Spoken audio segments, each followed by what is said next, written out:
Oswald Chambers said, "The remarkable thing about God is that when you fear God, you fear nothing else. Whereas if you do not fear God, you fear everything else." When we think about fear, probably we think about a lot of different things, even in this room, because what we fear the most really is different for everybody. For some people, fear is standing on top of a tall building and looking all the way down. Right? For those of you who have a fear of heights, you're thinking about that right now.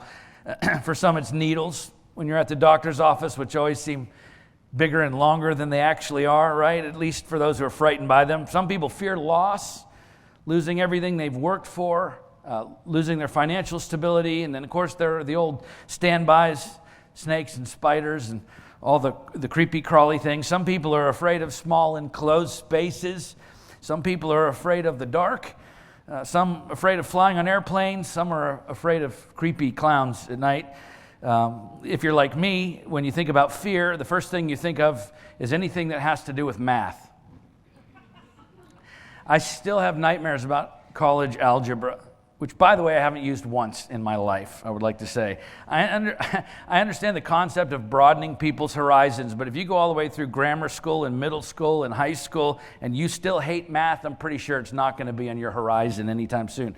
So I don't know why I had to take it. But look, my point is this. There are a lot of different things that we think of when we think about fear. And yet one of the things that most of us probably do not chiefly think about when we think about fear is God. The Bible says God is love, right? That He's our refuge, He's our strength, He's our peace, He's our dwelling place, He is light and life and salvation, right? For those who know Him, we know that we're saved by grace, a grace that we do not deserve and cannot earn. And so it seems unnatural to associate that same God with fear. And yet Hebrews 10:31 says it is a fearful thing to fall into the hands of the living God. Jesus Himself said, "Do not fear those who kill the body, but cannot kill the soul. Rather, fear Him who can destroy both soul and body in hell." Matthew 10:28. The fact is, the Bible talks about fearing God well over 100 times. And of course, when we talk about the fear of God in church, we usually talk about things like reverence and respect, which isn't wrong. But the truth is, when the fear of God is talked about in Scripture, there are different words in the ancient languages that are used in different places to describe that fear. And even the same words in different places can carry different meanings. The truth is, the biblical languages are far more nuanced than our modern English. So yes, when the Bible teaches us to fear God, it is referring to a profound awe and reverence and respect. But look, in a very real and very visceral way, at times, it is also referring to people being utterly terrified, dreadfully afraid.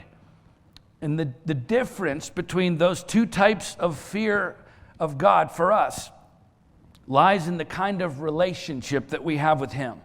We talked about this back in our Revelation series just a few months ago, but it bears repeating because Hebrews 12:28 and 29 says, "Let us offer to God acceptable worship with reverence and awe, for our God is a consuming fire." That's addressing Christians. First of all, where he talks about acceptable worship, which means there's unacceptable worship, by the way. That's another sermon for another day. With reverence and awe, for our God is a consuming fire. He's addressing Christians. We are to worship Him with reverence and awe. By the way, both those words, reverence and awe, in the original ancient Greek can also be translated as fear. And so we as believers are to worship Him with reverence and awe because He is a consuming fire, which makes complete sense if you think about it. Just consider how we approach fire, right? We certainly fear what fire is capable of if we don't maintain a proper relationship to it. So experienced negatively, fire can hurt. Right? It can burn, it can destroy, it can take away life. I mean, for some, fire is terrible. Experienced positively, fire keeps us warm. It cooks our food, it fuels our transportation, it lights our birthday cakes, some more than others, right? Fire makes s'mores possible, come on. Fire makes camping fun, it sustains life. Fire's wonderful. You see, fire can be terrible, and fire can be wonderful. depending upon your relationship to it. So what does a healthy fear of fire look like? It looks like dread for what it can do when our relationship to it is negative, and yet at the same time, it looks like reverence and awe and wonder and appreciation for and dependence upon it when our relationship to it is positive, right? If your relationship to God is adversarial, if you're not a follower of Christ, if you're not a Christian, then when you encounter him outside of repentance, you would be right to be dreadfully afraid. However, if your relationship to God is based on his redeeming love and grace through your faith in him, then we may well still be dreadfully afraid when we encounter him, depending upon the encounter. Listen, when the Apostle John, who is Jesus' favorite, encountered the Christ in his glorified state, John wrote that he fell at his feet as though dead. In other words, astounded and terrified by the overwhelming reality of being in the very presence of Jesus Christ in all of his power and glory. Even though he was the closest one to Jesus, John blacks out. He passes out on the ground before the Christ. And yet, because John was a follower of Christ, because he loved Jesus, he says that Jesus laid his right hand on me, saying, "Fear not. I'm the first and the last," Revelation 1:17. So even though John experienced the same dread and terror before the Lord that so many people who don't know him have, Jesus says, "John, it's okay. You don't have to fear me that way because you're one of mine. You belong to me." It's great news for all of us who follow Christ. However, that in no way, shape, or form excuses or exempts us from the other kind of fear described in the Bible, the kind where we're so astounded by him, so awestruck just to be in his presence, so reverent before him that he becomes the focus of all of our attention. He becomes the source of all of our joy. He's at the center of every decision. He's the purpose behind all that we do. He's the motivation that gets us up in the morning and the drive that keeps us going throughout each day. He's the sum total of everything that we long for in life. In short, we become utterly consumed by him. That's what it means for the follower of Christ to fear God. We revere him so much that everything else in our lives pales in his presence. You see, for most of us, our problem today is not that we don't love God enough. Our problem is that we don't fear God enough. Because if we were truly seized by an awestruck wonder every time we encountered Jesus Christ, number one, we wouldn't fear anything else. And number two, we would love him more than everything else. Honestly, we should be asking ourselves, do we really fear God today? Are we consumed by him as Peter was, who did not consider himself worthy to die as Jesus had? And so according to the early church fathers, upon his own crucifixion, Peter announced, "It's time for you, Peter, to surrender your body to those who are taking it. Take it then, you whose duty it is. I request you therefore, executioners, to crucify me head downwards in this way and no other." And then while hanging on that cross, upside down, Peter gave a final speech, and then he died. Do we really fear God? Are we as consumed by Christ like Ignatius of Antioch was, the first century church father who was taken to the Colosseum where Christians were strapped to hot iron chairs and made to run between gauntlets of wild animals who would tear at the person until they were brought down by those animals and eaten alive? I've shared this with you before. Knowing this was his fate, Ignatius wrote these final words. He said, "It is not that I want merely to be called a Christian, but actually to be one. Yes, if I prove to be one, then I can have the name. What a thrill I shall have from the wild beasts that are ready for me. I hope they'll make short work of me. I shall coax them on to eat me up at once and not to hold off, as sometimes happens through fear. And if they're reluctant, I shall force them to it. Forgive me. I know what is good for me. Now is the moment I'm beginning to be a disciple. May nothing seen or unseen begrudge me making my way to Jesus Christ. Come fire, cross, battling with wild beasts, wrenching of bones, mangling of limbs, crushing of my whole body, cruel tortures of the devil. Only let me get to Jesus Christ." Do we really fear God? Do we revere him the way Queen Esther did, who, knowing she would probably die for approaching the king without being summoned first, but decided to anyway in order to save God's people, she simply said, "If I perish, I perish." Do we really fear God? These were men and women who had such a reverent and awestruck, healthy fear of God that they feared nothing else. Do we fear God like that? Do we get up every single day thinking, if today is my last, may every breath that remains within me bring glory to his name. Only let me get to Jesus. Do we really fear God? Are we awestruck in his presence? Are we intimidated by this world? Do we really fear God? Are we willing to give everything to him, or are we holding on to everything that we can? Do we really fear God? Are we so captivated by him that no temptation in this world could even begin to captivate us? Do we really fear God? That's what our story is addressing today. What happens in our lives when we truly learn to fear God in a way that actually changes us. And so we're continuing our sermon series, working our way through the book of Joshua. And look, typically in these stories each week, God is teaching us through Joshua and or his people. And yet from time to time, just as it was with Rahab back in chapter 2, from time to time we learn some paradigm-shattering life lessons from the other characters in the story. And that's the case today, as we'll see. So let's turn there together where we left off last week at Joshua chapter 9. We'll begin by reading verses 1 and 2. So Joshua 9, 1 and 2.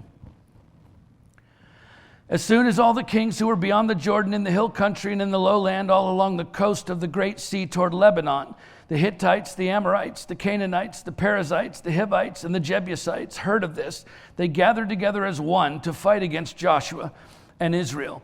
So the word is out in Canaan about all that God has done for his people. He miraculously held back the waters of the Jordan so that all 2.5 million Jews could cross over safely into the land of Canaan. Then he miraculously gave Jericho into their hands, which the Israelites completely destroyed according to God's command. You remember all that if you were here. Then they did the same to Ai, the city of Ai, and Bethel, most likely. And so these other kings, knowing that this is probably just the beginning for the Israelites, they gather together and form one massive fighting force to try and defeat the Israelites before they can do any more damage to the other cities of Canaan, which brings to light quite clearly the disposition of these other kings and their people toward the Israelites and their God. Okay, these pagan kings obviously no longer feared the God of the Israelites, not the way they did just in recent history. They did at one time. Back in chapter 5, right after the crossing of the Jordan, Joshua says that the people's hearts were melting for fear of what the Lord had done for his people, all the people of Canaan. But now that's changed because of one man's sin. You remember Achan's disobedience to God's command and the ensuing loss at Ai on their first attempt. So the Israelites are now considered beatable. They can be defeated as far as the Canaanites are concerned.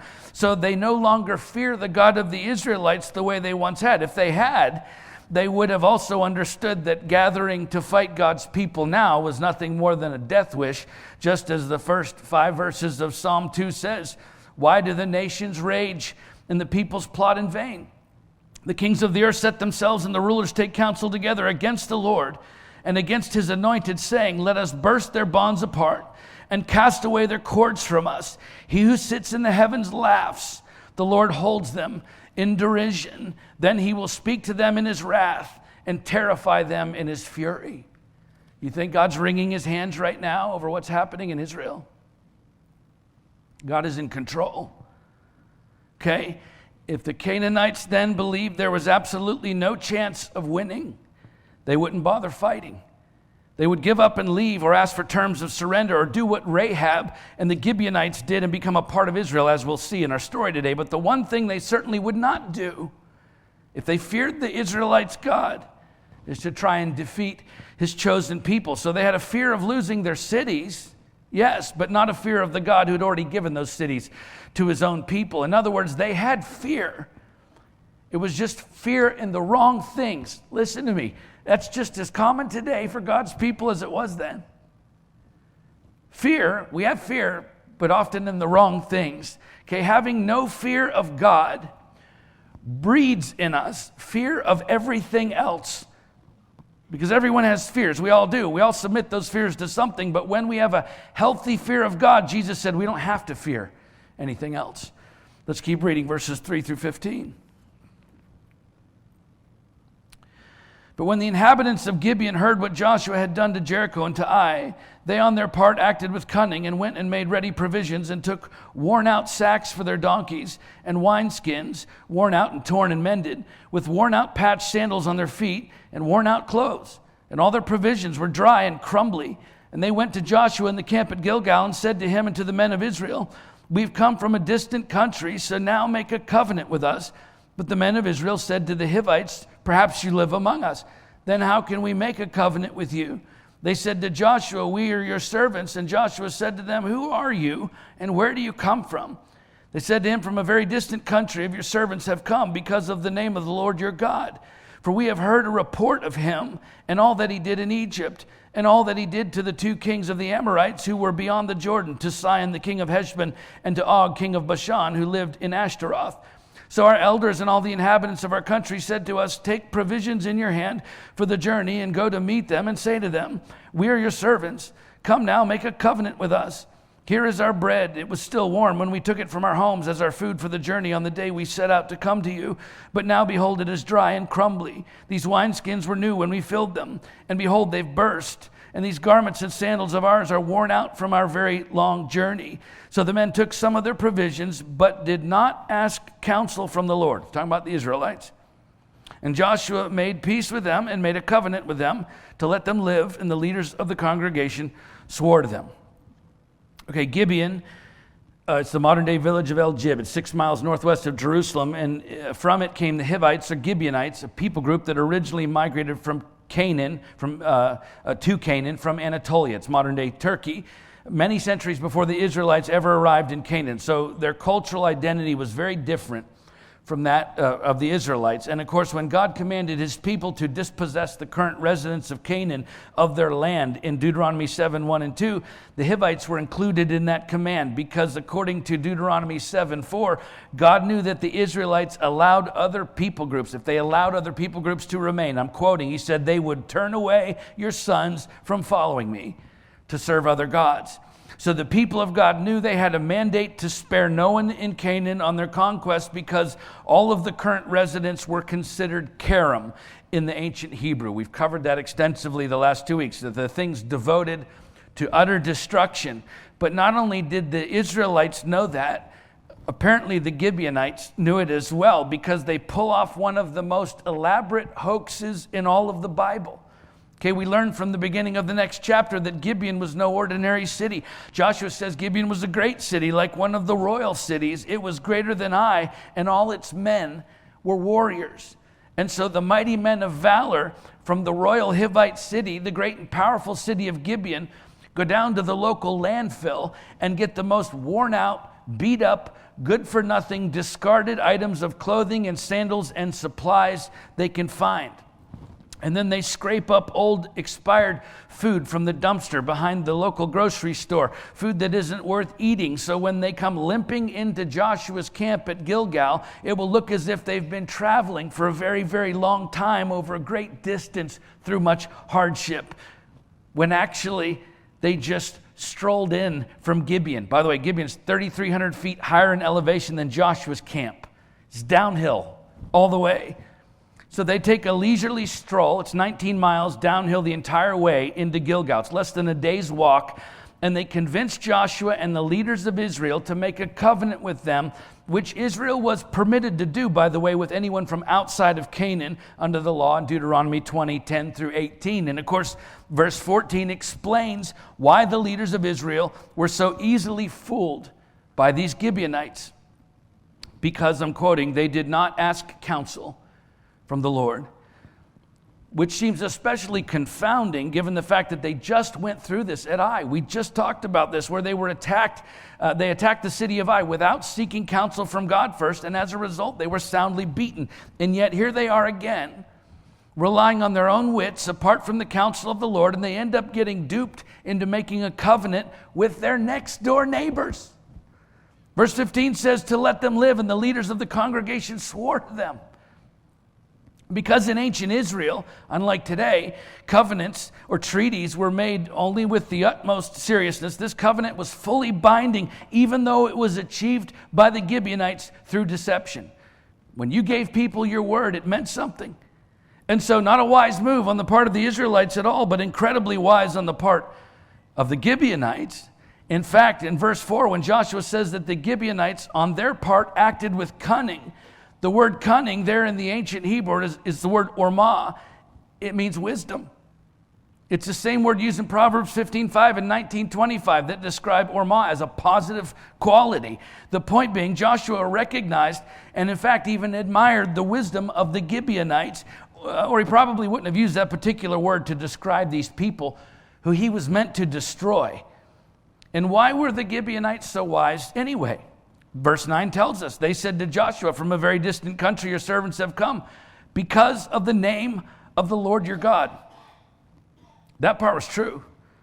See, the one true statement they made in this whole ruse reveals their true posture toward the God of the Israelites. They feared him more than they feared anything else. Unlike the other kings of Canaan, who were amassing their armies to fight against God's chosen because they did not fear God. And unlike the Israelites themselves, at least in this instance, who failed to do the most basic thing, they failed to seek the counsel of the Lord. They were being foolish because they didn't fear God like they should. So they made a binding covenant with foreigners with implications for many generations to come, as we're going to see.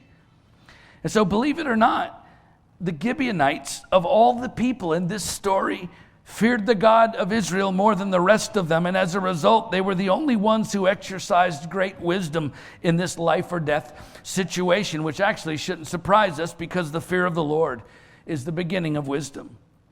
King Solomon, one of the wisest human beings to ever live, a man who knew more about wisdom than anyone else in his day, wrote, "The fear of the Lord is the beginning of wisdom, and the knowledge of the Holy One is insight." Proverbs 9:10. You see, when you fear God to the point that you give him deference in every area of your life, you start making decisions based on what he can do rather than on what you can do, which is precisely what the Gibeonites are doing here. They made a decision based solely on what they knew God could do because they had a healthy fear of him. On the flip side, when we make big decisions based solely on what we can do, we take God out of the equation, which is what the Israelites and the pagan kings were doing. They removed God from their decisions. I mean, how many of us, when we make decisions today, do we try and figure out, what can I do here? What am I able to accomplish? What's within the scope of reality for me to get done in this situation without any consideration of what God wants to do and certainly can do? Right? Every time the Israelites made decisions apart from God, the results in every case were incredibly foolish decisions that cost them dearly. When you have a healthy fear, an irrepressible reverence and awe for God, you include him in every decision, which results in wise decisions. But when you don't fear God at all or very little, then you don't seek God, which means you exclude him from the decisions that we all have to make. And of course, some of those decisions affect you and the people you love for generations to come. I can't tell you how many people who've made big decisions and caused themselves and their families tremendous heartache who've come and talked to me about it later and said, I realize now, Pastor, I didn't really seek the God in that decision. Not like I should have. I mean, the pathway forward seemed so obvious to me. I thought I already knew what was best. I didn't really take the time with God that I should have, okay? The fear of God that we're supposed to have is such a profound respect and reverence and admiration for him that we seek him first in everything. And that's when you begin making decisions in your life based on what God can do instead of what you can do. Right? Every time Joshua and the Israelites tried to do something big based on their own wisdom and what they could accomplish on their own, even when the outcome seemed obvious, they failed every single time. And yet every time they did something based on God's wisdom and what he could do, he showed up in big ways beyond their imagination. And as a result, they experienced success every single time. Look, if you're tired of constantly wondering what you should do, if you want to consistently make the best decisions for your life and for those you love, then you have to get to a place in your relationship with Christ where there's such an all-consuming sense of awe and wonder and reverence and respect for him that you never make any of those big decisions in your life without seeking him first and relying then on what he can do instead of trying to rely on your own wisdom and what you can do. It's what the Gibeonites did, believe it or not. And I don't think Joshua would have written about it in this story the way that he did if he hadn't learned a great lesson about wisdom from the very people he was meant to destroy.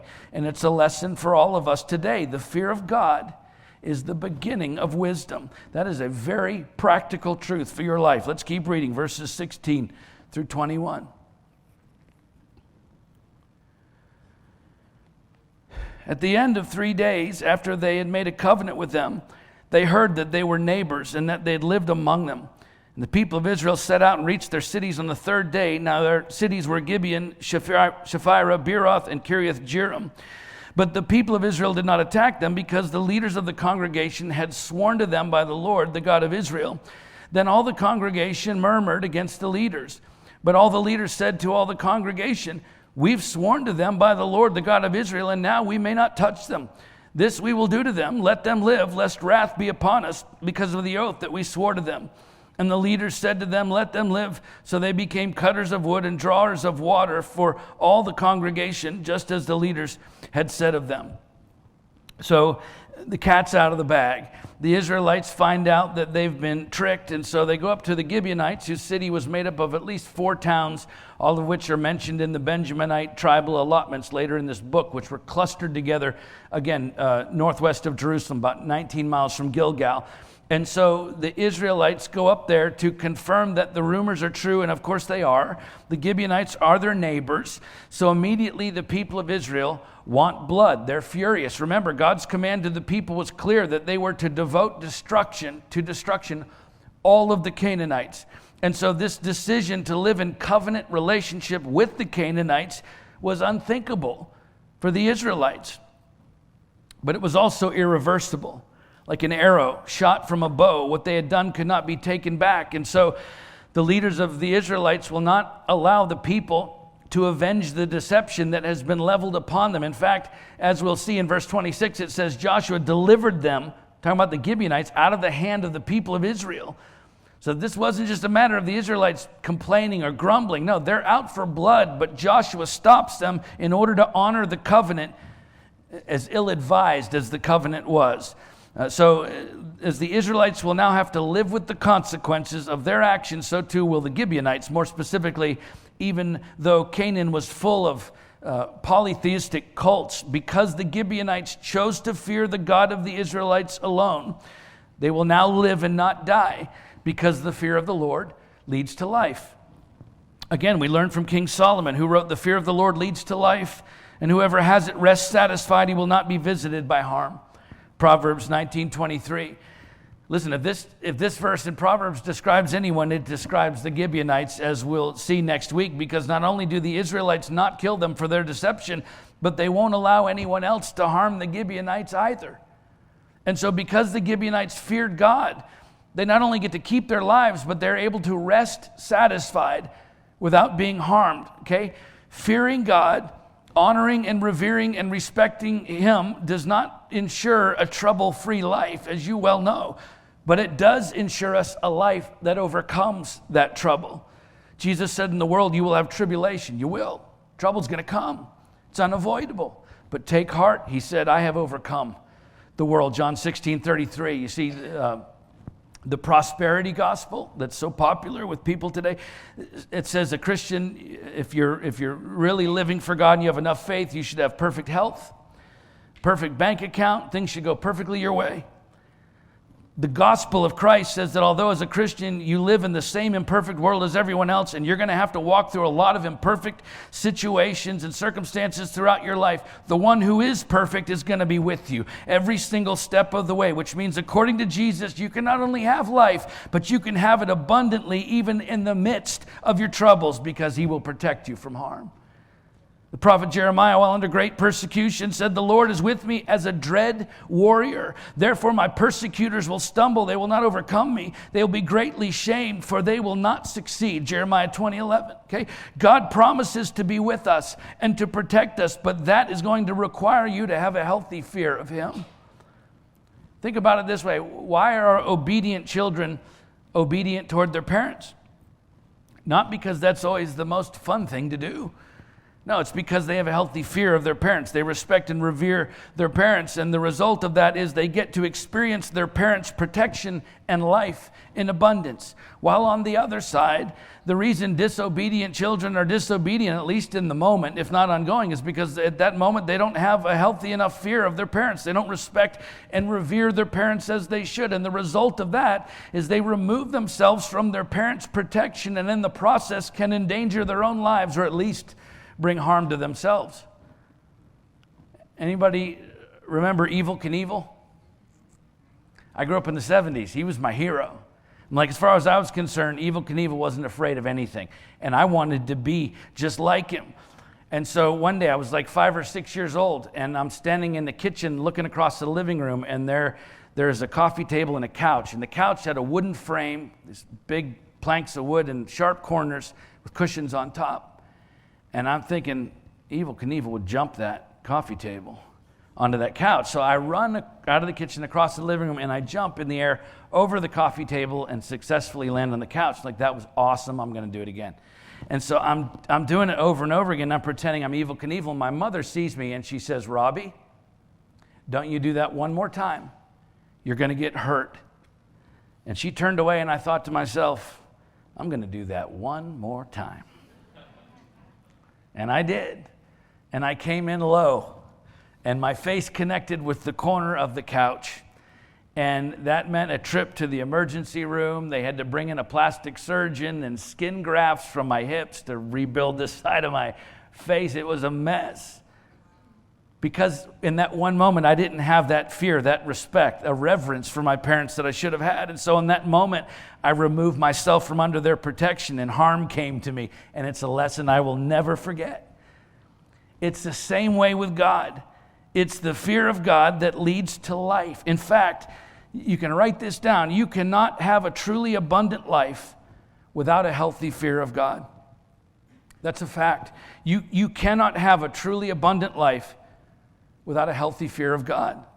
All right, let's finish the story for today. Verse 22 to the end of the chapter.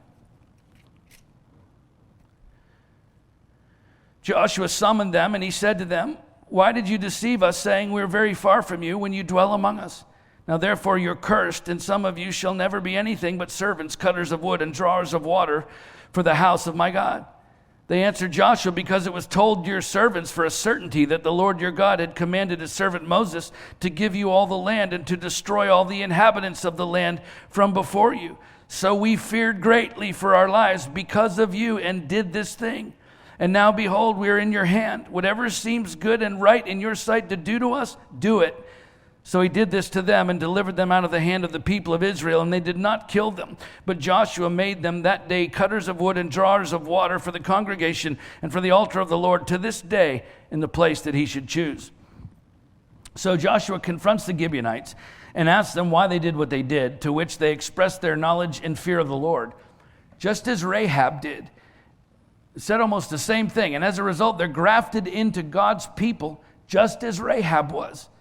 When Joshua says to them that they're cursed, they are in the sense that they're assigned to serve the Israelites in perpetuity. However, and this is a big however, they're assigned to serve in the house of God, which without question or exception was always a blessing for those given such an honor.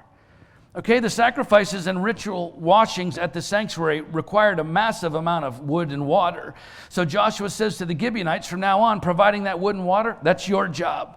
Okay, but to serve at the altar of God meant that the Gibeonites were no longer rejected by God. On the contrary, they're now being fully assimilated, fully grafted in among the Jews, just as Rahab was, which means they were now recipients of God's grace, just as Rahab was, and just as much as the Israelites were. It's no wonder they responded to Joshua's curse with, "Hey, bud, whatever seems good and right in your sight to do to us, go ahead and do it," because they understood that they were becoming fully accepted into Israel's life and worship and receiving a great honor by serving at the altar of the Lord. George Bush, not the president, the 19th century Bible scholar and professor of Hebrew. He's actually distantly related to the President's Bush. But in 1852, referring to this so-called curse of the Gibeonites, he wrote, "They were hereby brought into a situation where they would naturally acquire the knowledge of the true God and of his revealed will, were made to dwell in the courts of the Lord's house, were honored with near access to him in the services of the sanctuary, and thus placed in circumstances eminently favorable to their spiritual and eternal interests." You understand, the fear of the Lord brings blessing and honor. This assignment for the Gibeonites at the altar of God was not a result of a curse. It was the result of a healthy fear that they had for the God of the altar. And so in their humility before Joshua, they gladly accept this new assignment, which was a great blessing and a great honor. King Solomon wrote, "The reward for humility and fear of the Lord is riches and honor and life." Proverbs 22:4. Do you know that the Gibeonites indeed became servants at the tabernacle just as Joshua had commanded? They were provided for and protected as a part of the family of God. Gibeon even became a priestly city. The Ark of the Covenant often stayed at Gibeon in the days of David and Solomon. At least one of David's mighty men was a Gibeonite. God spoke to Solomon at Gibeon in 1 Kings 3:4, and the Gibeonites were among those who rebuilt the walls of Jerusalem with Nehemiah after the exile. Now, what part of that sounds like a curse? Now, this is a beautiful picture of what happens to men and women when, regardless of our background, regardless of our upbringing, regardless of our associations, regardless of our mistakes, regardless of our sin, regardless of our past, when we throw ourselves down at the foot of the cross in humble repentance and reverent, awestruck fear, in an instant, his grace floods our lives, and he says to us, "You're no longer a stranger to me. You're my child, and from now on I will fill your life with blessing and honor as you serve me all the days of your life." This is what the world needs more of today. Followers of Christ who understand that we cannot love God like we should if we do not fear God like we should. Because it's only when we're utterly seized by an awestruck wonder in the presence of Jesus Christ that we no longer fear anything else and we begin to love him more than everything else. This is when he becomes the focus of all our attention. It's when he becomes the source of all our joy. It's when he's at the center of every decision. It's when he's the purpose behind all that we do. That's when he's the motivation that gets us up in the morning and the drive that keeps us going throughout each day. That is when he becomes the sum total of everything we long for in this life, as we become utterly consumed by him. That is what it means for the follower of Christ to fear God. We revere him so much that everything else in our lives pales in his presence. And what follows is wisdom and life and blessing and honor when we truly learn what it means to fear God. Let's pray.